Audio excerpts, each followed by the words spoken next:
لا یمسہ الا المطہرون، یعنی جو قرآن حکیم ہے نا اس کو وہاں پر پاکیزہ فرشتے ہی چھوتے ہیں، کوئی وہاں پہ پہنچ نہیں سکتا۔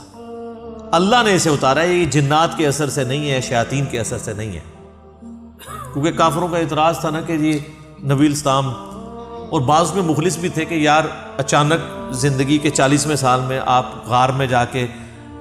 غار حرا میں بیٹھے ہیں، ہو سکتا ہے کسی آسیب کا سایہ ہو گیا ہو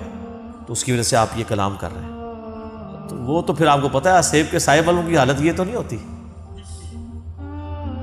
ان کی تو حالت ہی کچھ اور ہوتی ہے۔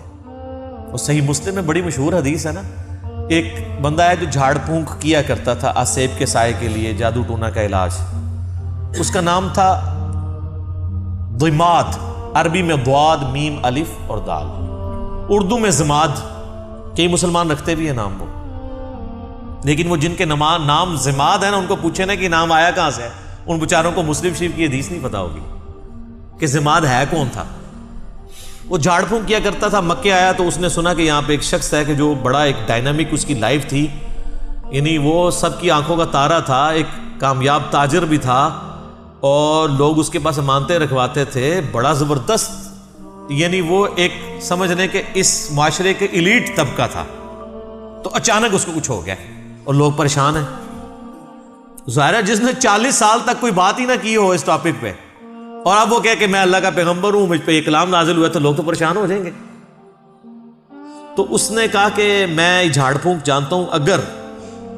تم مجھے اس کے پاس لے جاؤ تو مجھے امید ہے کہ میں اس کا علاج کروں۔ اس کو کیا پتا تھا کہ علاج اس کا نہیں، اس کا اپنا ہو جائے گا۔ تو لوگ اسے لے گئے نبی الاسلام کے پاس، تو آپ صلی اللہ علیہ وآلہ وسلم سے اس نے کہا کہ میں آپ کا علاج کر سکتا ہوں، آپ بتائیں کہ آپ کے ساتھ کیا ایشو ہے، تو اپنا مسئلہ بیان کریں۔ تو آپ صلی اللہ علیہ وآلہ وسلم نے نا کوئی بات نہیں کی، قرآن بھی نہیں پڑھا۔ آپ جو تقریر سے پہلے خطبہ دیتے تھے نا، آپ نے بس وہ پڑھا، ان الحمد للہ نحمده ونستعینه ونستغفره ونعوذ باللہ من شرور انفسنا ومن سیئات اعمالنا من يهده الله فلا مضل له ومن يضلل فلا هادی له واشهد ان لا الہ الا اللہ وحدہ لا شریک له واشهد ان محمدا عبدہ ورسولہ۔ اب یہ کاش آپ کو عربی آتی ہوتی تو آپ کو پتا ہوتا کہ آپ نے کیا پڑھا ہے صلی اللہ علیہ وآلہ وسلم۔ تو اس نے جب سنا تو وہ ہل گیا، اس نے کہا جی ایک بار ذرا پھر سنائیں۔ دوسری بار، تیسری بار، اس نے کہا جی میں گواہی دیتا ہوں کہ آپ اللہ کے پیغمبر ہیں، اپنا ہاتھ بڑھائیں اور مجھے مسلمان کریں۔ تو حالانکہ جو بندہ ایکسپرٹ تھا جادوگری کا، اس نے بھی کلام سن کے، قرآن نہیں صرف آپ علیہ السلام کا عام کلام سن کے، انہوں نے کہا نہیں، جنات جن لوگوں کے اوپر اثر ہوتا ہے ان کا اس طرح کا کریکٹر نہیں ہوتا، وہ اس طرح کی باتیں نہیں کرتے، ان کی باتیں تو آل فال ہوتی ہیں، اتنی پریسائز باتیں نہیں ہوتی ہیں۔ پھر نبی علیہ السلام کی مبارک ذات کا ایک روب بھی تھا۔ جو بندہ جادو کا، ان ساری چیزوں کا ایکسپرٹ تھا، اس نے ڈکلیئر کر دیا کہ جادوگر نہیں ہے، اور جو جہلات ہے جن کو جادو کا، آسیب کا الف بے بھی نہیں پتا تھا، وہ لوگ نبی علیہ السلام کو اس کے بعد بھی جادوگر کہتے رہے، نعوذ باللہ۔ ان کی قسمت میں ہدایت نہیں تھی نا، ہونا تو چاہیے تھا کہ جب ایکسپرٹ نے مان لیا کہ نہیں ہے تو تم لوگوں کو تو پتہ ہی نہیں یہ فیلڈ ہے کہ نہیں، تم خواہ خواہ کہتے ہو۔ جیسے معذرت کے ساتھ آج کی دنیا میں آپ کو مثال دوں، میرے بارے میں علماء کہتے ہیں جاہل ہے، اس کو تو عربی بھی نہیں آتی، اس کو تو پڑھنا ہی کچھ نہیں آتا، وہ قرآن دیکھ کے بھی غلط پڑھتا ہے، وہ پڑھ ہی نہیں سکتا۔ ٹھیک ہے، آپ کہتے رہے، تو جو سن رہے ہیں ان کو نہیں پتا کیا ہو رہا ہے، تو ہم ان باتوں کا بھی جواب نہیں دیتے، ہم کہتے ہیں ٹھیک ہے یار، آپ نے ہمیں جج کرنا ہے، ہماری ویڈیوز آپ کے سامنے ہیں، آپ ان کو دیکھیں اور جج کریں، آپ کو پتہ چل جائے گا سچائی کیا ہے، جھوٹ کیا ہے، غلط کیا ہے، آپ کو سب کچھ پتہ چل جائے گا۔ تو یہ میرے بھائیوں، یعنی یہ جو آواز حق کے لیے بلند ہوتی ہے نا، اس کے ساتھ ہمیشہ اس طریقے سے یعنی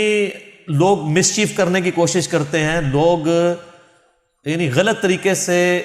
حق کی آواز کو دبانے کی کوشش کرتے ہیں، لیکن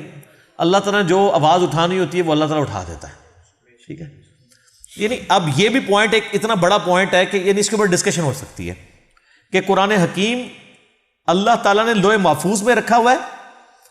اور اپنے اصلی حالت میں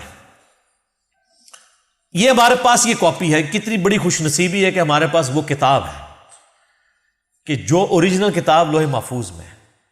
سورہ زخرف کے سٹارٹ میں بھی آیا نا, اللہ تعالیٰ نے فرمایا کہ یہ کتاب جو ہے ام الکتاب, کتابوں کی ماں, اللہ کی ہارڈ ڈسک لوح محفوظ کے اندر ہمارے پاس ہے. اور یہ یاد رکھیے گا, یہ مصحف جس ترتیب میں ہمارے پاس موجود ہے نا, اسی ترتیب میں لوح محفوظ پہ لکھا ہوا ہے, اگرچہ اس کی ترتیب نزول یہ نہیں ہے.